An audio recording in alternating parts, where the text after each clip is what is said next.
আশা করি আল্লাহ রাব্বুল আলামিন আপনার জীবনের সব অভাব দূর করে দিবে, সব অনটন দূর করে দিবে, সব ঋণগ্রস্ত থেকে মুক্ত করবে।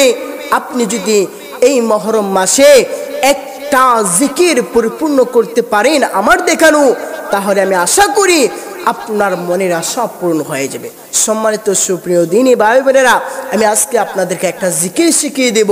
এই জিকিরটা যদি আপনি করতে পারেন এই মুহররম মাসের মধ্যে, আল্লাহ রাব্বুল আলামিন বলেছে এই জিকির যদি কেউ করে তার মনের বাসনা কবুল হবেই হবে, তার মনের বাসনা কবুল হয়ে যাবে। সম্মানিত সুপ্রিয় দিনী ভাই বোনেরা, আজকে আমরা একটা জিকির জেনে নেব। এই জিকির কেমনে করতে হবে, এই জিকির কিভাবে আমল করতে হবে, এই জিকির কখন পড়তে হবে। তো সম্মানিত সুপ্রিয় দিনী ভাই বোনেরা, অবশ্যই ভিডিওটা স্কিপ না করে শেষ পর্যন্ত দেখবেন।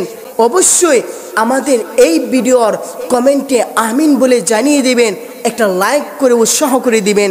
আপনার মনের আশা আল্লাহ রাব্বুল আলামিন পূরণ করবেন। তো সম্মানিত সুপ্রিয় দিনী ভাই বোনেরা, চলুন আমরা মূল ভিডিওতে চলে যাচ্ছি। এই আমলটা করতে হবে প্রত্যেক ফরজ নামাজের পর। আমার মা বোন আছেন, আমার মা বোনরা অনেক ইবাদত করেন, তারা খুব আমলি মানুষ, তারা অনেক আমল করেন। তো আমার মা বোনদেরকে বলছি, আমার ভাই বাবাদেরকেও বলছি, এই লা ইলাহা ইল্লাল্লাহ প্রত্যেক ফরজ নামাজের পর যখন নামাজ পড়তে পারবেন তখন নামাজে পড়ি এই লা ইলাহা ইল্লাল্লাহ তাসবিহ 100 বার পাঠ করবেন সর্বনিম্ন, এর উপরে যা পড়তে পারেন।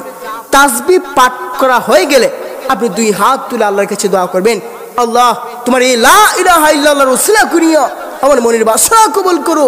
আল্লাহ রাব্বুল আলামিন 100% দোয়া কবুল করবেন, কেননা আল্লাহ রাব্বুল আলামিন বলেছে আমি রহমান, আমি রহিম, আমি ফরম কুরআন মসিম দয়ালু। সুবহানাল্লাহ, তাআলা পাক নিজে বলেছেন আল্লাহ বড় দয়াবান। আল্লাহ রাব্বুল আলামিন নিজে বলেছেন আর রহমান ফরম করুণাময়, আর রহিম অসীম দয়ালু। তো সম্মানিত সুপ্রিয় দিনী ভাই বোনেরা, অবশ্যই এই লা ইলাহা ইল্লাল্লাহ প্রত্যেক ফরজ নামাজের পর 100 বার পাঠ করবেন এবং আল্লাহর কাছে 2 হাত তুলে মুনাজাত করবেন।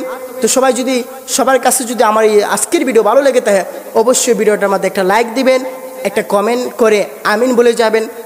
অবশ্যই আমাদের এই ভিডিওটা আপনার বন্ধু বান্ধবীর কাছে শেয়ার করে দিবেন। তো সবাই ভালো থাকবেন, সুস্থ থাকবেন। আসসালামু আলাইকুম ওয়া রাহমাতুল্লাহি তাআলা ওয়া বারাকাতুহু।